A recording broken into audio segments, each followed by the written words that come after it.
Hey everyone, welcome back to my channel. Tonight I'll be reading you a collection of Reddit stories while Minecraft runs quietly in the background. These stories are here to help you unwind, relax, and let your thoughts drift as the night settles in.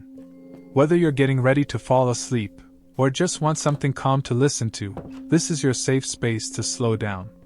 So grab a cozy spot, take a deep breath, and let's begin tonight's stories. She ruined my wedding. The first sign wasn't the dress fiasco or the vendor emails that suddenly bounced. It was the group chat that my maid of honor, Tessa, quietly renamed Operation Glow. We'd been best friends since year 9, so I thought it was a cute inside joke. Then the rules started appearing like commandments. All bridesmaids to wear nude makeup. So the bride's palette pops. Phones on silent. To protect the mood, and a note that outside snacks were banned because we were an aesthetic first event. An event. Not a ceremony. Not a promise. Tessa had a vision, and the vision included a content schedule. She sent a spreadsheet with hero moments, B-roll opportunities, and viral hooks. This wasn't a wedding, it was a campaign. She booked a videographer without asking, traded my handwritten vows for punchier lines, and insisted we practice entering the frame elegantly. When my mum joked that the aisle was not a catwalk, Tessa smiled sweetly and said, "All aisles are catwalks if you care about story." I tried to set boundaries. I told her I wanted laughter that wasn't staged and hugs that didn't need a second take. Tessa nodded, then added a new tab for authenticity capture. The phrase made my teeth itch. 2 weeks out, she hosted a mood rehearsal at her flat. Candles, a ring light, sample bouquets. She'd swapped my soft wildflowers for tall, bleached stems that looked like something that forgot to be alive. When I said I preferred color, she said color reads chaotic on camera. My fiancé, Liam, squeezed my hand under the table. Later he whispered we could nudge Tessa back to earth. I wanted to believe him. The next morning, my florist emailed to confirm Tessa's approved palette. Beige sand bone. Not my approval. When I called, the florist said Tessa had production authority and a company card. My company card. She'd borrowed it to pay the venue deposit months ago and never gave it back. My stomach turned to stone. 7 days before the ceremony, the DJ called to ask why the playlist had pivoted to After Dark Club, when our invites said Afternoon Garden. Tessa had sent him a new brief labeled Elevate. The cake vendor followed, buttercream out, fondant in. My inbox filled with edits I hadn't made. When I confronted her, she raised both hands. Breathe. You're overwhelmed. I'm removing decisions so you can feel. I said I wanted the decisions. She blinked and asked if I was afraid of a better version. I reminded her she was here to stand beside me, not stand over me. She promised to back off. That night, she sent a calendar invite titled Final Lock. It gave her sole access to the vendor portal. The real blow landed on rehearsal day. The venue coordinator pulled me aside, worried. A fire drill demonstration had been scheduled for our ceremony hour, filed by someone claiming to be me. The fire department was already booked. The coordinator shifted them after a string of apologetic calls. I stared at the request form. The contact number belonged to Tessa. I called Liam, voice shaking. He said he'd talked to her. When he did, she swore it was a misunderstanding. She'd been stress testing contingencies. She sent a thumbs-up selfie as proof. It felt like someone putting a sticker over a crack. That evening my ex, Rowan, texted a photo of our save the date. Bold invite. I hadn't invited him. Tessa had. She said closing old chapters makes great arcs. Liam saw the text, went quiet, and then said he trusted me. I trusted him back, but a splinter entered the week. At 2 a.m. my phone pinged, a group post from Tessa announcing a surprise location, upgrade, the greenhouse instead of the lawn, plus a new dress code, black only. I called the venue. No greenhouse. No black. A rumor, nothing more.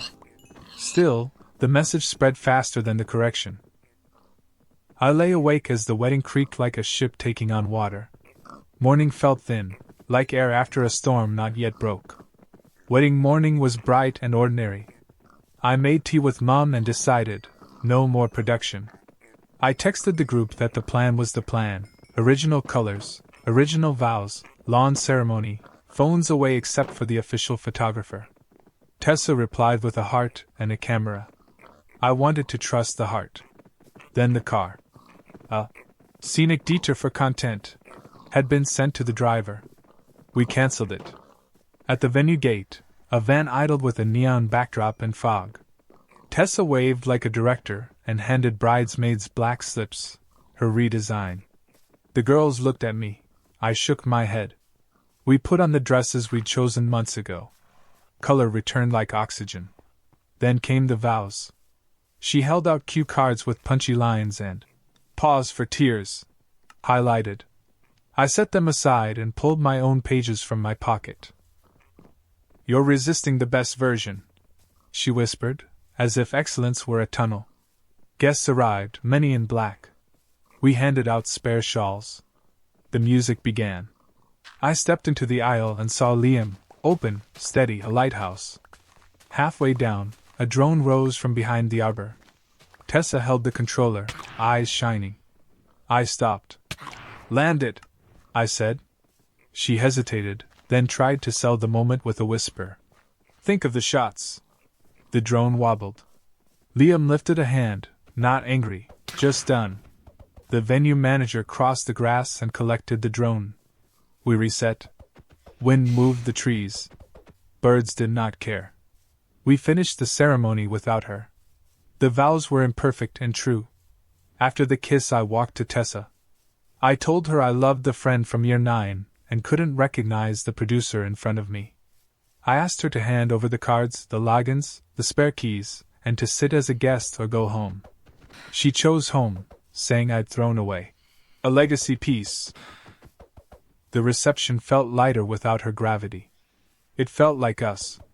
We ate buttercream, not fondant. We danced. The night didn't go viral. It lived. In the end, my maid of honor tried to turn my wedding into her film set, until we took the day back and chose reel over viral. We got married with messy vows, bright flowers, and no producer in the credits. And that's the end of this story. Here's the next one. He stole my dog. When I first brought Jasper home, he was a skittish rescue with ribs showing like shadows and eyes too tired for his age. Within months he bloomed, tail thumping against doorframes, a bark that cracked like a teenager's voice, and a habit of curling into a C shape at my feet whenever I read on the couch. He wasn't just my dog, he was my compass. Which is why, when he vanished from the yard one Saturday morning, the world tilted. The gate wasn't broken, the latch wasn't undone. The only clue was a flyer taped to the lamppost outside: "Missing dog, reward offered." The photo was Jasper. The name was different. It read, Max. The number at the bottom belonged to my next-door neighbor, Darren. I stormed over, flyer in hand. He opened the door with the lazy confidence of someone expecting pizza delivery. Behind him, Jasper padded across the floor wearing a brand new collar. Darren acted surprised. "Oh wow, he came to me. Must have slipped out. I was just about to tell you." He gestured at the flyer like it explained everything. "I figured a reward might help cover the kibble." I said Jasper was chipped, registered mine. Darren clucked his tongue. "Chips get mixed up all the time. Dogs choose their homes." The way he said it, like he was offering wisdom instead of theft, made my blood run hot. That night I filed a police report. The officer scanned the chip and confirmed ownership. Me. But because Darren claimed I'd abandoned the dog, it was logged as a civil dispute. I brought Jasper home.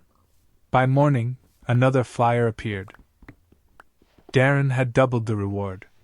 The flyers multiplied. Stapled to telephone poles, slid under doors, pinned to the grocery board. "Max needs love, reward for info."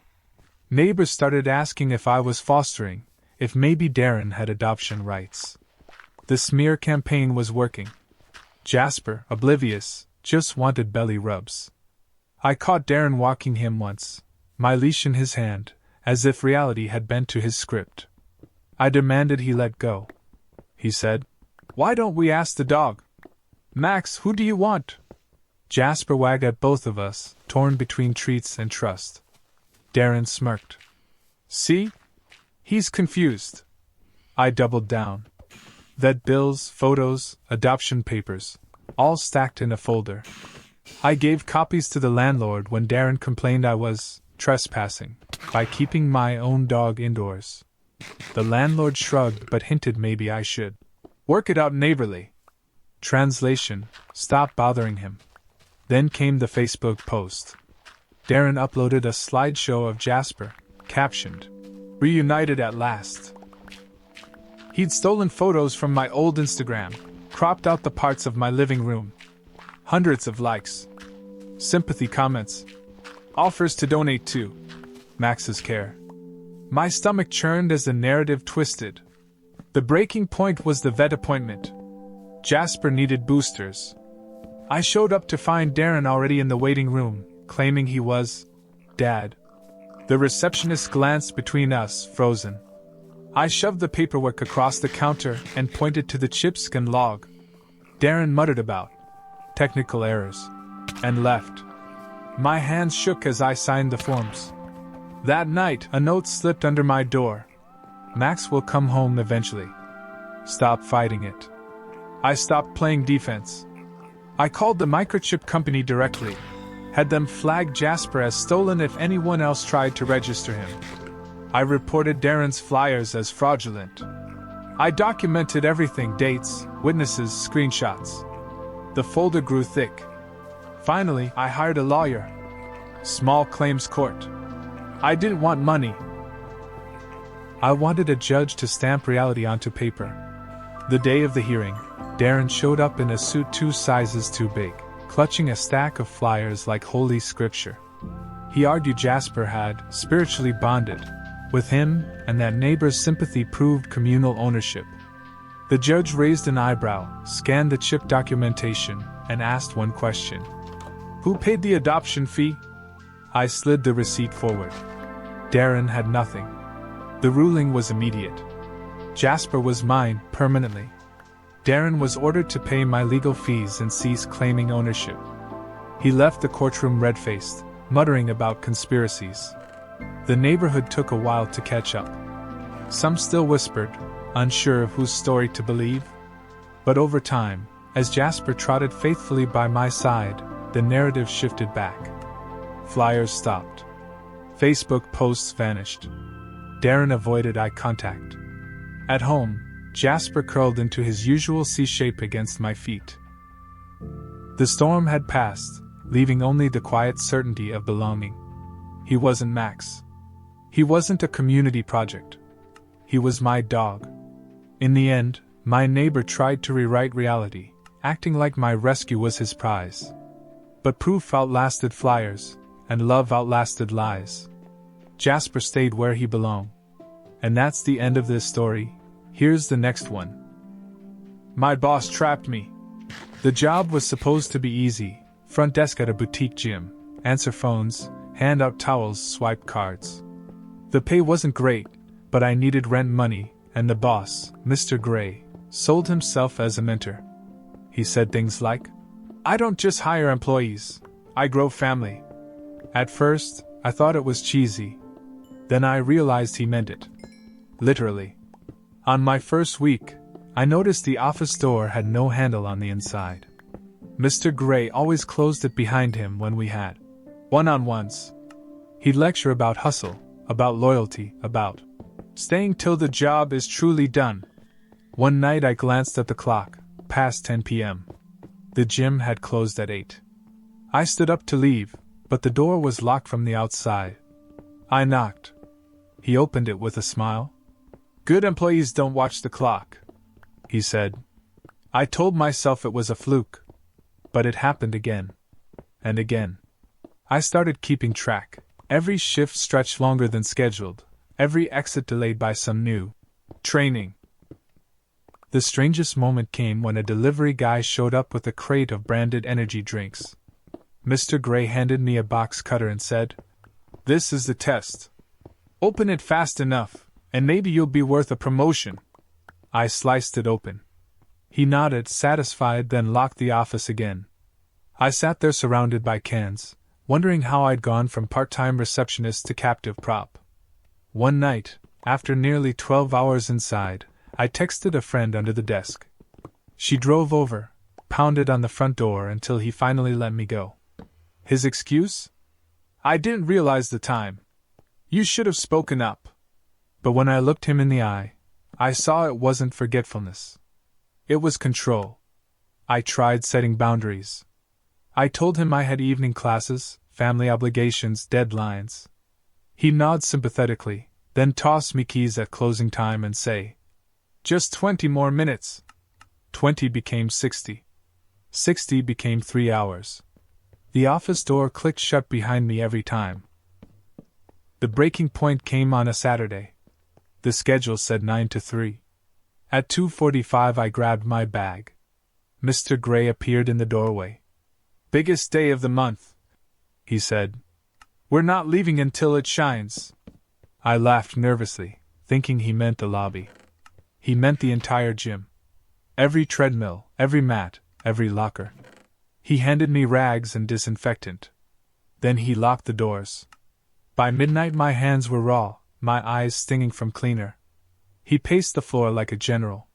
When I asked to leave, he said, "This is what separates workers from winners." I told him my shift ended 9 hours ago. He leaned close. "Your shift ends when I say it ends." I called HR on Monday. There was no HR, just him. He had written the employee manual himself, a thin binder full of motivational quotes and vague promises.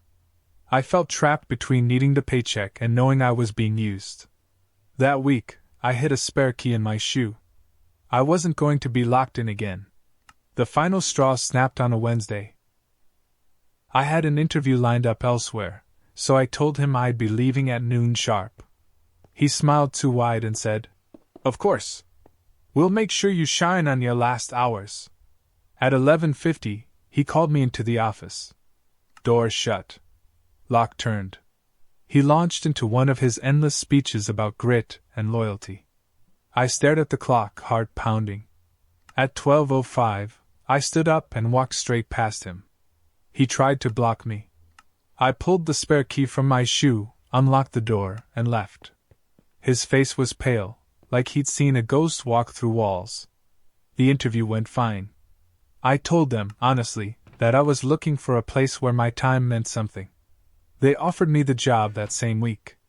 When I turned in my notice, Mr. Gray ripped it up. "I don't accept this," he said. I handed him a copy and walked out. A month later, the gym shuttered. Rumor was, too many employees quit and complaints piled up. Some said the landlord found locks installed without permission. I wasn't surprised. Now, whenever I pass that darkened storefront, I think about how easy it is for someone to turn mentorship into a cage. And how good it feels to walk out the door on your own terms. When it was over, I realized my boss wasn't mentoring anyone, he was trapping us under the weight of his control. Escaping taught me that a paycheck isn't worth your freedom. And that's the end of this story. Here's the next one. She faked a pregnancy. Callie had always loved the spotlight. In our friend group, she was the one who showed up late, dressed loudest, laughed hardest. When she announced she was pregnant, it felt like the natural next act. She stood up in the middle of dinner, tapped her glass, and delivered the news like a TED Talk. "I'm bringing life into this world." Cheers erupted, hugs circled, and for a while, I believed every word. She posted sonogram photos the next day. Grainy, black and white, captioned with baby emojis. The likes poured in. People offered hand-me-downs, knitted blankets, even free photography sessions. Callie glowed with the kind of attention she'd always chased. But small cracks appeared. She never shared her doctor's name. Her due date shifted from June to July to August depending on the conversation. She claimed she couldn't drink coffee, but I watched her chug an iced latte when she thought nobody was looking. The strangest moment came when she threw a gender reveal. Blue balloons, cupcakes, confetti cannons. Everyone cheered. But I noticed the sonogram she held up had someone else's last name faintly watermarked in the corner. I snapped a picture in my mind and shoved it down. Surely she wouldn't fake something this big. Surely. Weeks passed. No baby bump. She wore flowy dresses and carried giant purses in front of her stomach. If anyone asked, she laughed it off. Everyone carries differently. When her parents flew in for a visit, she staged a nursery with borrowed furniture. I stood in that pastel-painted room and felt something cold settle in my chest. By the 7th month, even the most polite friends whispered questions. I asked directly once, gently, "How's the baby doing?" She snapped, "Don't interrogate me." Then she blocked me on social media for a week. When she unblocked, the posts resumed, bump selfies from odd angles, captions about cravings, hashtags like #Mamito. Then came the baby shower. Dozens of gifts stacked high, strollers, cribs, car seats. Callie basked like a queen. But her cousin pulled me aside. "I've never been to a doctor's appointment with her. She won't let anyone come. Doesn't it seem off?" I nodded slowly, my doubts no longer just mine. 3 weeks later, at 2 a.m., she posted, "Baby came early, emergency delivery. Pray for us." Hearts and comments exploded. I called her. No answer. I texted. Silence. The next day she posted a photo of a newborn wrapped in hospital blankets. Except, I recognized the picture. It was stock photography from a parenting blog I'd read months before. I sent her the link privately. She replied, "Stop ruining this for me. People need me right now. Don't be cruel." Cruel. For pointing out a stolen image. My stomach flipped. Rumors snowballed. Some friends defended her. Maybe she's protecting the baby's privacy. Others whispered the word scam. Gifts had gone missing. Money too, donations through Venmo for unexpected hospital costs. The truth finally cracked under weight it couldn't carry. Her parents arrived unexpectedly, demanding to see the baby. Callie stalled, lied, panicked. Neighbors heard shouting through the walls. By the end of the night, the nursery door was locked, and Callie was gone. She disappeared for 3 days. When she came back, the story had collapsed. She admitted there was no pregnancy. She said she did it for support, for love, for the thrill of being needed. But the gifts stacked in her garage told another story. Friends cut ties. Some demanded their money back. Her parents packed up and left, pale with embarrassment. I stood on the porch as she sobbed, begging me to understand. But what she'd done wasn't just lying, it was betrayal dressed in pastel balloons. Weeks later, a post appeared on her profile. "Taking time to heal. Don't believe everything you hear." Comments flooded in, some sympathetic, others furious. I scrolled past, heart numb. I wasn't angry anymore, just tired. Because the truth was simple, there had never been a baby. Only a performance. And when the curtain dropped, there was nothing behind it. Looking back, she didn't just fake a pregnancy, she faked trust, intimacy, and friendship. It left behind broken ties and a reminder that some spotlights burn everything around them. And that's the end of this story. Here's the next one. He sold my car. The car wasn't flashy, just a dented Corolla with sticky windows and a trunk that rattled if you hit 60. But it was mine. I'd saved for months, working late shifts and skipping nights out. That car was freedom, grocery runs without begging rides, weekend trips without bus timetables. I shared an apartment with a guy named Dean. He wasn't a friend so much as a Craigslist solution. We split rent, tolerated each other, and left it at that. He borrowed sugar, I borrowed space. Simple. One Thursday I came home to an empty parking spot. I thought maybe it had been towed, but there was no ticket, no note. I called the impound lot, nothing. Panic bled into anger. I tore through my room looking for my keys. They were gone from the hook by the door. Dean strolled in carrying takeout, casual as ever. "Oh yeah," he said between bites. "Sold your car. We needed rent money." I froze. "We?" He shrugged. "This household. You were behind last month." I figured it was communal property. He waved his chopsticks like punctuation. Got a good price, too. Cash in hand. I thought he was joking. But when he dropped a thick envelope on the counter, my legs nearly gave out. Inside was a receipt, private sale, signed with his name. Not mine. I asked where the buyer was. He said, "Down the street." Nice guy. "Don't worry," I told him it was cool. He acted like he'd done me a favor, like selling someone's car without consent was just problem solving. That night I didn't sleep. I sat on the floor staring at the blank spot in the lot, listening to Dean snore through the wall. My freedom, gone with a handshake. The next morning I went straight to the police. They nodded, jotted notes, asked for paperwork. I showed them my title, insurance, registration. All in my name. They called it what it was, theft. But when we tracked down the buyer, things got complicated. He showed us the bill of sale, Dean's fake signature scrawled like a toddler's. The man insisted he'd bought it in good faith. Legally, he wasn't in the wrong. Recovering the car would mean filing charges, going to court, waiting months. Meanwhile, Dean strutted around the apartment like a king who'd solved poverty. He told neighbors he'd liquidated assets and paid our rent early. He tried to hand me half the cash like it was a generous gift. I refused. He called me ungrateful. I packed my things that weekend. Before I left, I taped copies of the police report to our fridge, the bathroom mirror, the front door. If Dean wanted to act untouchable, I wanted him reminded every time he reached for milk. Weeks dragged into hearings. The buyer eventually agreed to return the car once he got his money back. That meant Dean had to cough up the cash he'd already spent on nights out and gadgets. He begged me not to press charges.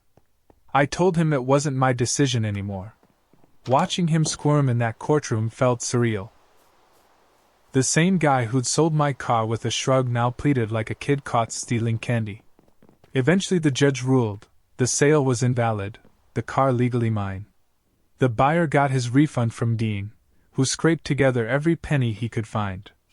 My Corolla came back battered, new scratches, an empty tank, but it was mine again. I sat behind the wheel and gripped it like it was gold. Dean was evicted soon after. The landlord said tenants who commit theft aren't worth the paperwork. Last I heard, he was couchsurfing, still telling people wild stories about how he'd been wrong. I drove away from that apartment complex with the windows down, letting the rattle of the trunk remind me of what I'd fought for. It wasn't about the car itself, it was about the principle. Nobody should have the power to erase your freedom with a forged signature. Now whenever I park, I check twice for the keys in my pocket. I don't take the Corolla for granted anymore. It might be old and dented, but it represents something Dean will never understand: ownership, independence, and the right to say what's yours is yours. When the dust settled, my roommate's arrogance cost him his home, his money, and every shred of trust he had. I got my car back, along with the reminder that boundaries matter more than convenience. And that's the end of this story. Here's the next one. My sister betrayed me. Growing up, my sister and I were inseparable. Emily was 2 years older, sharp-witted, protective, the kind of sibling who'd walk me to school and then roast me the whole way there. We shared clothes, secrets, playlists. People joked we were two halves of the same coin. So when she asked to borrow my spare room for a couple of months after her breakup, I didn't hesitate. At first, it was nice. Late night tea, reruns of shows we'd watched as kids, whispered talks in the dark like old times. But cracks started forming. She forgot to pay her share of utilities. She used my shampoo, wore my sweaters, invited friends without asking. Small things, but I let them slide. She was hurting, and that's what sisters do, you give slack. Then she met Ryan. He was charming, confident, always ready with a compliment. I didn't know him well, but he seemed to make Emily happy. They spent hours in my living room, giggling like teenagers. I figured it was harmless, until I came home one night and noticed my laptop open on the kitchen table. Emails pulled up. My bank account page refreshed. When I asked Emily about it, she said Ryan had been helping her with job applications and must have clicked the wrong tab. My stomach tightened. The explanation didn't sit right, but I buried the worry. She was my sister. Family doesn't cross lines that deep. A week later, my debit card was declined at the grocery store. When I checked my account, hundreds were missing. Transfers I hadn't authorized. The recipient? A name I didn't recognize. But the email confirmation had been sent to my account, opened days earlier. The same day Ryan had been helping Emily. I confronted her that night, voice trembling. She didn't deny it. Instead, she deflected. It was just a loan, she said. Ryan's in a tough spot. He promised he'll pay you back. My jaw dropped. A loan? Taken behind my back, with my passwords, my savings? I told her it was theft. She rolled her eyes. Don't be dramatic. We're family. Families share. The words stung worse than the missing money. I demanded she return it immediately. She stormed out and didn't come back until morning, Ryan trailing behind with a smirk. That weekend, more charges appeared: electronics, clothing, even a hotel stay. I froze my accounts, changed every password, and called the bank. Fraud department. They started an investigation. But Emily looked at me like I betrayed her. You're siding with strangers over me? She hissed. When the bank flagged Ryan's name as a known scammer, the truth landed heavy. Emily hadn't just been careless, she'd handed him the keys. She admitted it in a whisper, late at night. I thought if I helped him, he'd stay. I didn't think it'd go this far. My trust shattered. I told her she had to leave. She begged, cried, swore she'd make it right. But the damage was done. She packed her bags while I sat on the couch, numb, the sound of zippers filling the silence we used to share with laughter. The investigation dragged on for weeks. Eventually, the bank refunded most of the stolen money, but not all. Ryan vanished, deleting profiles, cutting ties. Emily moved in with a friend, then drifted between couches. She texted sometimes, apologies typed in broken sentences, excuses dressed as explanations. I didn't reply. My parents begged me to forgive her. She's your sister, they said. But forgiveness isn't the same as forgetting. I could forgive her someday, maybe, but trust? Trust was gone. Months later, I ran into her at the market. She looked thinner, quieter. She hugged me without asking, whispering, I'm so sorry. I lost everything. I hugged her back, stiff. Part of me wanted to scoop her up, to rewind the years. But another part remembered the bank account drained, the lies, the choice she made to side with him over me. I walked away with a basket of groceries and a hollow ache. Family ties are strong, but betrayal cuts deeper than blood. When the dust cleared, it wasn't the money that hurt most. It was realizing my sister valued a fleeting relationship over the bond we built our whole lives. Trust takes years to grow and seconds to shatter. And that's the end of this story. Here's the next one. She tried to replace me. It started as little things. My coworker, Janine, began mimicking my outfits. First the blazer I wore to presentations, then the sneakers I kept under my desk for the walk home. She'd laugh when I pointed it out. Great minds think alike, she'd say, snapping selfies in the bathroom mirror. At first I brushed it off. Office culture is weird, right? But then she started repeating my phrases in meetings. If I said, let's circle back, she'd echo it minutes later like it was hers. Clients complimented her on her Insights I just voiced. I felt like an echo of myself in my own job. The real shift came with a big project pitch. I'd spent weeks refining the deck, research, graphs, narratives that flowed. The morning of, I opened the shared drive to find my work stripped of my name. Janine had re-uploaded it with her initials, claiming she'd pulled an all-nighter. My stomach dropped. When I confronted her privately, she smiled like I was missing the point. Relax. We're a team. If I shine, you shine. Except she wasn't just shining, she was stepping into my shadow and claiming the light as her own. At lunch that day, she sat with my usual group, telling a story I'd shared the night before about my dog at the park. Everyone laughed like it was hers. My friend texted me under the table. "Isn't that your story?" My chest burned. I started to realize this wasn't coincidence or admiration. It was strategy. Janine wasn't just copying me. She was rehearsing me. By the following month, she had my cadence down, my tone in emails, even the way I formatted bullet points. The director praised her for clear, concise communication. It was my style. My fingerprints, erased and redrawn. Then came the company newsletter. A feature called Employee Spotlight landed in my inbox, and there was Janine, smiling stiffly in one of my favorite cardigans. The article described her as a rising star known for innovative pitches and strong client relationships. It quoted my tagline verbatim. "Data is a story, we just have to listen." I nearly dropped my phone. I went to HR with printouts, emails, timestamps. They nodded, took notes, promised to observe the situation. Nothing happened. Meanwhile, Janine grew bolder. She angled herself closer to leadership, volunteering for panels, forwarding my drafts as her own. The breaking point came during a high-stakes presentation. I walked into the boardroom to find Janine already at the front, running my deck, claiming my insights.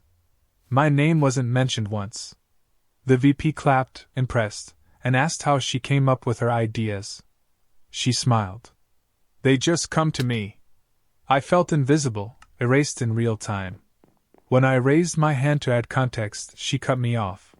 "I'll take questions after." The VP gave her the floor. My throat tightened, but I stayed silent. Because in that moment, I realized silence was the only evidence I had left, that if I spoke, she'd twist it, too. I knew I had to act differently. Quiet documentation wasn't enough. So I started recording Zoom calls, where my words appeared first, before she repeated them. I saved drafts with timestamps, shared them directly with managers before she could. Slowly, the overlap became impossible to ignore. One afternoon, the director pulled me aside. He'd noticed the patterns. Others had, too. A client even emailed saying, "Didn't your colleague just repeat what you said last week?" The facade cracked. HR finally stepped in with a formal investigation. Janine was confronted with the evidence, emails, recordings, side-by-side comparisons. She tried to laugh it off, saying she admired my style. But admiration doesn't explain forged documents. It doesn't explain stolen words. A month later, she was reassigned to a different department. I wasn't thrilled. I was exhausted. Rebuilding credibility felt like sweeping glass off the floor, tiny shards everywhere, trust cut thin. But in small ways, I started to reclaim space. My stories sounded like mine again. My ideas landed without an echo chasing them. The cardigan? Still missing. Maybe she kept it. Maybe she wore it somewhere else, telling someone else's story as her own. But she can't wear my name anymore. When it was finished, I saw she hadn't just tried to imitate me, she tried to replace me entirely. But the truth has a way of resurfacing, and no copy can outlast the original. And that's the end of this story. Here's the next one. He stole my identity. The first sign was subtle, a credit card statement in my mailbox for a bank I'd never used. At first, I thought it was junk mail. But then I looked closer. My name, my address, a list of charges at gas stations 2 towns over. My stomach dropped. I called the bank immediately, and they confirmed the account had been opened online under my name. That weekend, more letters arrived. A store credit card. A pre-approval notice. A collection agency threatening fees for purchases I'd never made. Each envelope had my name printed neatly across the top, like a mirror I hadn't asked for. I filed a police report, but the officer's shrug told me how common it was. "These things happen," he said. "Change your passwords, freeze your credit." I left with a pamphlet and a headache. The weirdest part? Whoever it was wasn't hiding far away. The charges were local: groceries, takeout, gas. This wasn't some shadow on the internet. This was someone living nearby, walking around with a wallet that looked like mine. One night, scrolling through social media, I froze. A tagged photo at a bar showed a man holding up a shot glass, wearing my old college hoodie, grinning with my name scrawled on the receipt stuck to the glass. Friends of his cheered in the comments. "Cheers, my name!" My heart pounded. This wasn't just theft. This was impersonation. I brought the screenshot to the police, but again they shrugged. "Could be a coincidence," they said. A coincidence that someone opened cards, drained my credit, and introduced himself by my name? So I started digging myself. I combed through mutual friends of the bar photo until I found him. Same city, same age bracket, same gym check-ins. He'd built a whole persona as me: new job applications, social media profiles, even dating apps. A friend messaged me in confusion.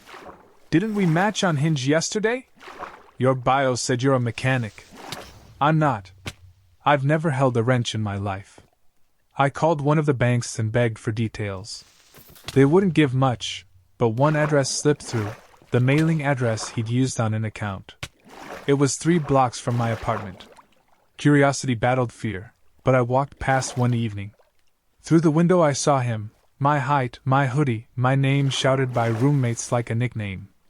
I felt sick. He wasn't just pretending.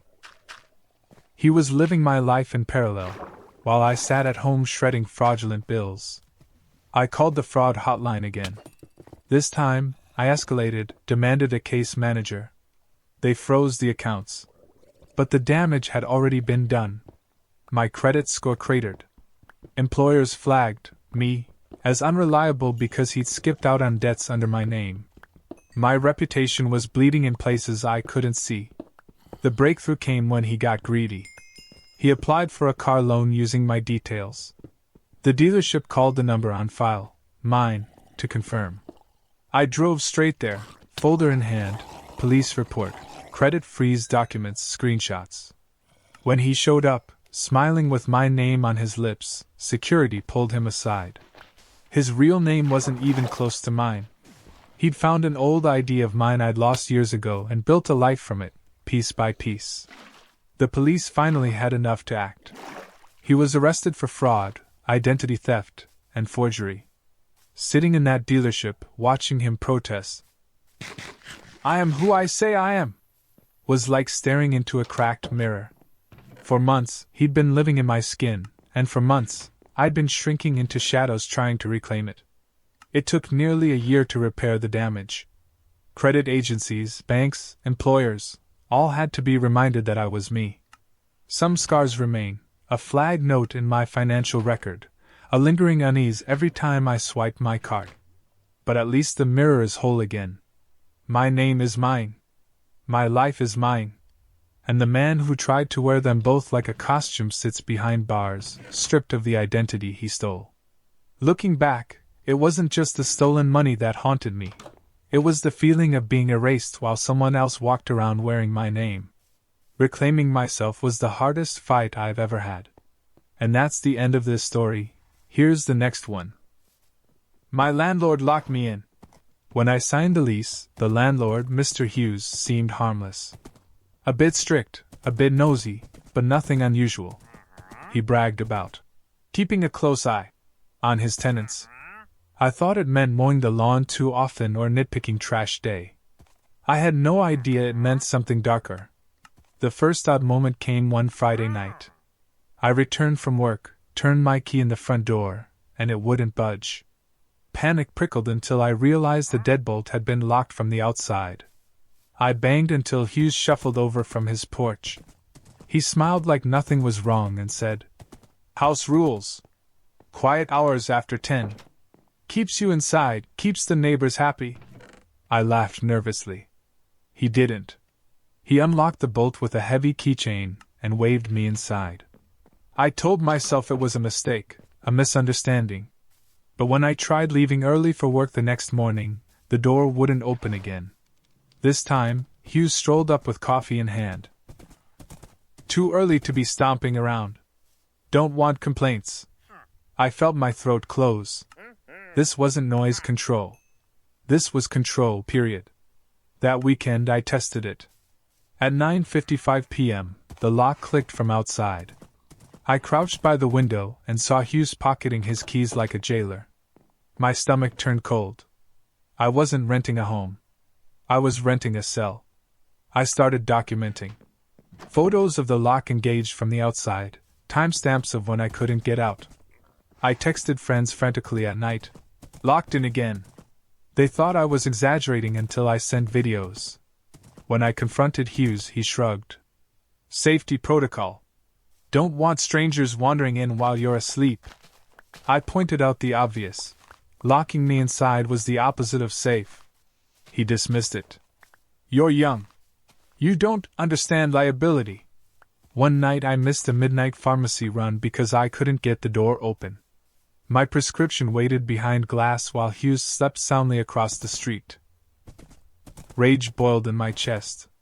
I called the rental board. They said they'd investigate. Meanwhile, Hughes escalated. He started bragging to neighbors that his system prevented break-ins. He acted like I was his success story. My life had become an exhibit in his twisted experiment. The worst moment came during a storm. The power went out, alarms blaring from a neighbor's house. I tried to leave, terrified the outage might hit my unit too. The door wouldn't budge. I screamed until my throat tore. He finally arrived, fumbling with keys, muttering about protocol. That night, something in me snapped. The next morning I filed a police report. I brought my photos, my videos, texts from friends who'd witnessed me locked in. The officer's face hardened. "This isn't quirky landlord behavior," she said. "This is unlawful confinement." Hughes tried to argue in court that he was protecting his property. The judge wasn't amused. Tenant rights are clear. You cannot imprison someone in their own rental. He was fined, ordered to remove the outside lock, and placed under watch. I moved out as soon as I could. The day I left, Hughes muttered that I was ungrateful, that one day I'd appreciate structure. I carried my last box past him without looking back. For weeks afterward, I woke up in the middle of the night, half expecting to hear that heavy click from the outside. It took time to believe I could open my own door whenever I wanted. Now, every time I turn a key, I pause just long enough to savor the freedom of the lock swinging open from the inside. It's such a small sound, but it feels like victory. When it was over, I realized my landlord hadn't rented me a home, he'd rented me a cage. Escaping reminded me that freedom isn't something you notice until it's gone. And that's the end of this story. Here's the next one. She spread fake rumors. High school feels like forever ago, but the sting of gossip never really leaves. Back then, my so-called best friend, Kara, had a way of turning whispers into hurricanes. She thrived on being the girl who knew everything. I thought I was safe. After all, we'd been friends since kindergarten. But when I started dating Ethan, the quiet kid from my math class, everything changed. At first, Kara seemed supportive. She teased me, asked for details, even offered to coach me on being a girlfriend. But within weeks, I noticed sideways glances in the hall, people whispering as I passed. I brushed it off. Teenagers invent drama when there's none. Until one morning, a classmate stopped me with a raised eyebrow. "So, you and Ethan hooked up in the gym closet?" My jaw dropped. We hadn't even kissed yet. By lunch, The rumor had mutated.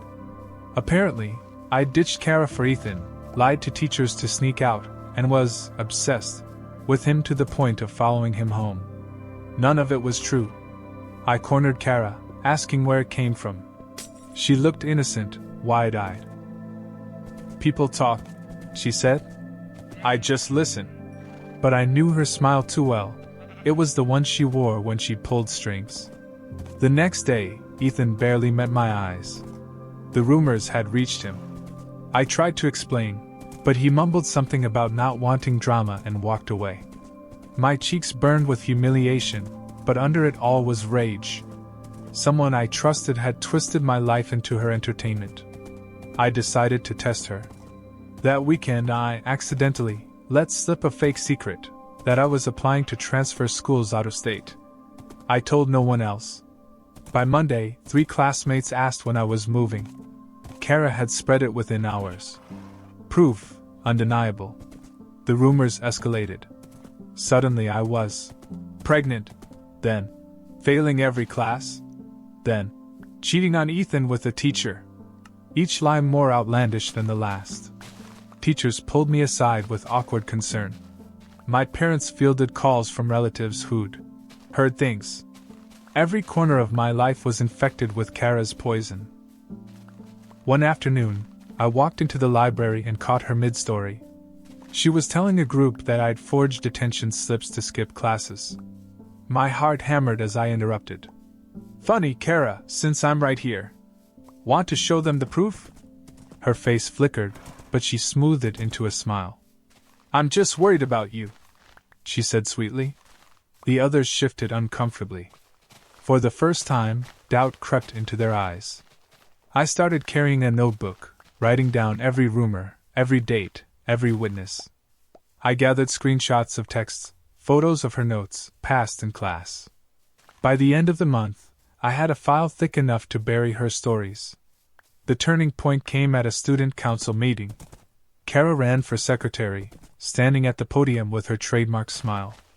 As she talked about integrity and honesty, I stood up and opened my folder.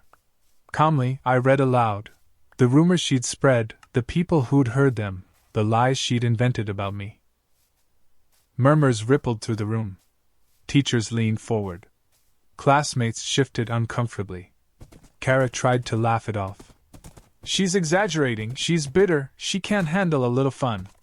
But then I held up the proof, the fake, transfer school, rumor that only she'd been told. Gasps echoed. Her mask cracked. The fallout was swift. Teachers reprimanded her. Students distanced themselves. Ethan even apologized, realizing how he'd been manipulated. Kara stopped meeting my eyes in the hall. The Queen of Whispers had been dethroned by her own echo. Years later, I barely think of her, except when I hear a rumor and wonder who's pulling the strings. I learned the hard way that some people don't crave friendship, they crave control. And the sharpest knife they carry is a whisper. When the smoke cleared, I understood that lies spread faster than truth, but truth, once exposed, burns hotter. Her rumors didn't just cost me a boyfriend, they cost her the throne she built on deceit. And that's the end of this story.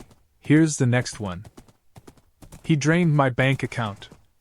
Dating Mark felt easy at first. He was charming without being pushy, generous without being showy. On our third date, he paid for dinner with a wink and said, "I like taking care of the people I care about." I thought I'd struck gold after years of half-hearted relationships. A few weeks in, he started spending more time at my place. He'd cook, clean, leave little notes on the fridge. When my laptop crashed, he offered to set up my new one. "I'm good with tech," he said. I didn't think twice handing it over. He installed the software, set up accounts, even helped with my online banking app so I wouldn't forget my password. At the time, I thought it was thoughtful. Then came the little things. A charge on my account I didn't recognize, $1.40 at a gas station across town. A withdrawal at an ATM I'd never used. I figured it was a mistake, maybe even bank fraud. But the pattern grew. Every week, new charges, small enough not to trigger alarms, steady enough to drain me. I called the bank, reported it, cancelled my card. They issued a new one. Days later, the strange charges resumed. That's when it hit me. This wasn't random. Someone had access to my details. Someone close. One night, while Mark was in the shower, his phone buzzed with a text. A notification popped up. Transfer complete. My stomach lurched.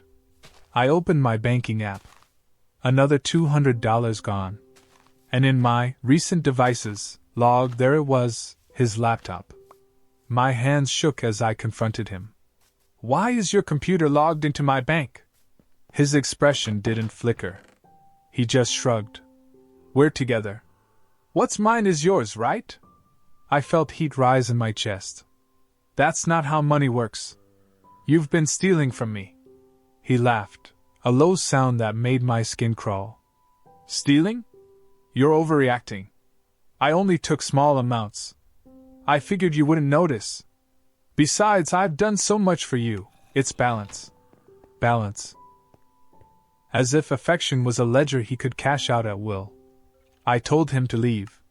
He smirked. Good luck proving it. You gave me access. You've handed me your laptop. Who do you think they'll believe? My pulse pounded, but I kept my voice calm. They'll believe the records. The next morning, I gathered everything. Bank statements, device logs, screenshots of transfers. I marched into the branch and asked to speak with the fraud department directly. They froze my accounts, flagged his name, and promised an investigation. Mark texted relentlessly for days. Accusations flipped into apologies. Apologies flipped back into threats. You ruined me. One message read. Another. We could have been partners. My fingers shook as I blocked his number. The investigation confirmed it. Dozens of transfers traced to his devices, his IP address, his name attached to payment accounts. The police got involved. He was charged with fraud and unauthorized access. When I testified, he sat across the courtroom in a cheap suit, smirking like he still held the upper hand. But the evidence piled high, each line of numbers cutting away his defense. The judge handed down a sentence of probation and restitution. He'd have to pay it back piece by piece. I never saw the money in full. But what I gained back was more important, my sense of control. I closed every account, opened new ones, and learned to guard my passwords like armor. Sometimes I still hear his voice when I log in. What's mine is yours. But now I answer in silence, watching the secure login screen flicker green, knowing it's mine and mine alone. When everything ended, I realized he hadn't been dating me. He'd been mining me. Love should never feel like a ledger, and trust should never leave you bankrupt. And that's the end of this story. Here's the next one. My friend turned on me. Maya and I had been best friends since freshman year. Sleepovers, secrets, late-night calls. We were the kind of duo people teased as inseparable. She knew every detail of my life, from my worst heartbreak to the way I hated soggy cereal. I thought that kind of bond was unshakable. Things shifted when I landed a promotion at work. It wasn't huge, just a bump in pay and a new title, but it meant something to me. Maya congratulated me with a smile that didn't quite reach her eyes. She joked about me buying the next round, but her voice carried an edge. Over the weeks, little jabs slipped in. She'd say things like, "Careful, don't let success go to your head," or roll her eyes when I talked about projects. At first I ignored it, thinking she was stressed. But then I heard from another friend that Maya had been telling people I only got the promotion because my boss liked me. It stung. I brushed it off as gossip until more whispers reached me. Suddenly, I was lazy, fake, not really qualified. Words that didn't sound like strangers. They sounded like Maya, repackaged and spread. I confronted her gently one night. "Did I do something to upset you?" She laughed. "You're paranoid. Not everything's about you." But the laughter was too sharp, the denial too quick. A knot formed in my chest. Something between us had cracked, and I didn't know how to fix it. The breaking point came at a party. A group of coworkers were there, people I barely knew outside of office walls. As I walked in, I caught the tail end of Maya's sentence. Pretends she's so important, but she barely does anything. Laughter followed. My heart thudded as I realized she was talking about me, cutting me down in front of people I'd have to face on Monday. I pulled her aside, fury shaking my voice. Why are you saying these things? She crossed her arms, unbothered. I'm just being honest. Not my fault if people agree. I told her friends don't sabotage friends. She smirked. Maybe I'm tired of living in your shadow. That line hit like a slap. I'd never thought of us as competitors, but clearly she had. After that, I distanced myself. Calls went unanswered. Messages sat unread. But Maya didn't stop. She doubled down, twisting stories, painting me as cold, selfish, arrogant. People started looking at me differently. Some pulled away entirely. One night, another friend texted me screenshots. Maya had posted vague, bitter rants online, clearly aimed at me. Comments poured in, sympathy for her, suspicion for me. Watching her rewrite our history in real time felt like being erased. Eventually, I stopped fighting. You can't argue someone out of lies they want to believe. I focused on my work, my real friends, the people who saw through the noise. Slowly, the truth surfaced. Colleagues noticed I carried projects she claimed I'd abandoned. Friends realized her bitterness was louder than her honesty. Months later, she texted me out of the blue. Miss you. Can we talk? I stared at the screen, remembering every whisper, every smirk, every rumor. I typed back one word. No. Then I blocked her. Losing her felt like cutting off a limb, but also like finally stopping an infection from spreading. I'd loved her like family, but family doesn't sharpen knives for your back. Sometimes I see her posts online, smiling selfies, captions about loyalty and truth. I scroll past without stopping. The wound has scarred over, and I've learned something simple. Not everyone who walks beside you wants to see you shine. Looking back, the hardest part wasn't losing her. It was realizing she chose envy over loyalty. Some friendships don't end quietly. They end with betrayal echoing louder than silence. And that's the end of this story. Here's the next one. She stole my baby photos. Family heirlooms don't always look like treasure. Ours was a battered shoebox stuffed with baby photos. Me in footy pajamas, my brother's first birthday, Mum smiling in ways she doesn't anymore. The box lived on the top shelf of the hallway closet, safe but accessible. I never thought anyone else would care about it. Until my cousin Lily moved in. She needed a place after a breakup, so I cleared the guest room. Lily was bubbly, dramatic, the type who posted every meal online. She'd wander the house with her phone glued to her hand, narrating everything for her followers. At first it was funny. But then I noticed the shoebox was gone. I asked her casually if she'd seen it. She blinked innocently. Oh yeah, I borrowed some of the photos.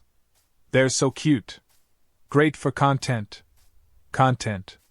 She'd scanned and uploaded my baby pictures, captioned like they were hers. Scrolling through her profile made my stomach twist. There I was, a toddler in a stroller, captioned, "Can't believe how much she looks like me."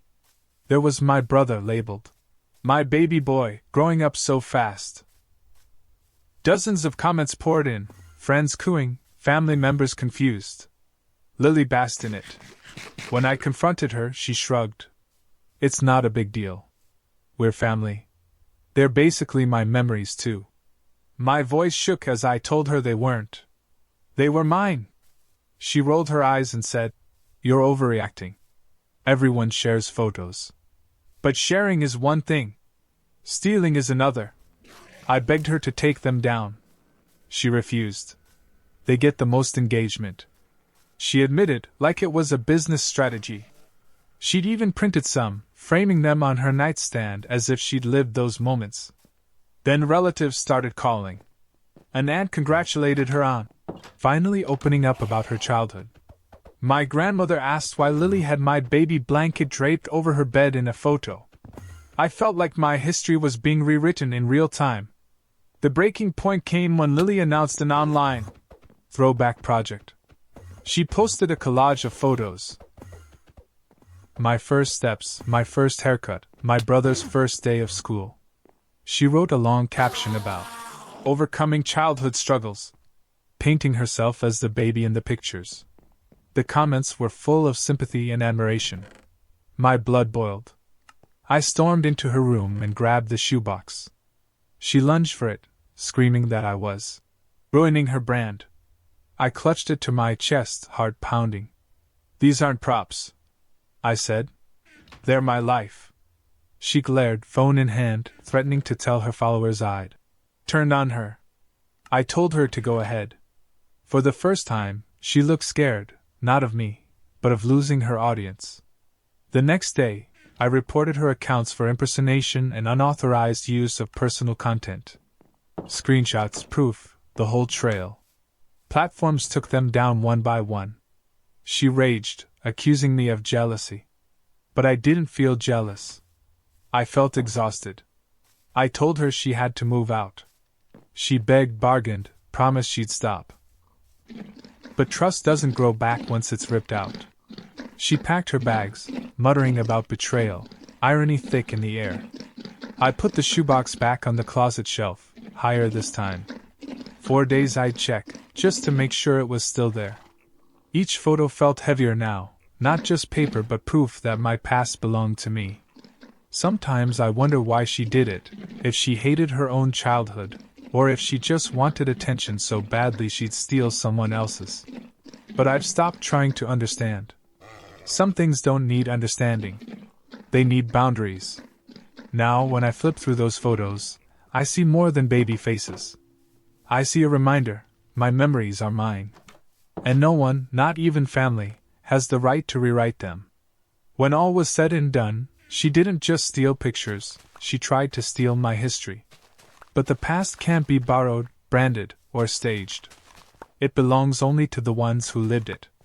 And that's the end of this story, and the end of this set.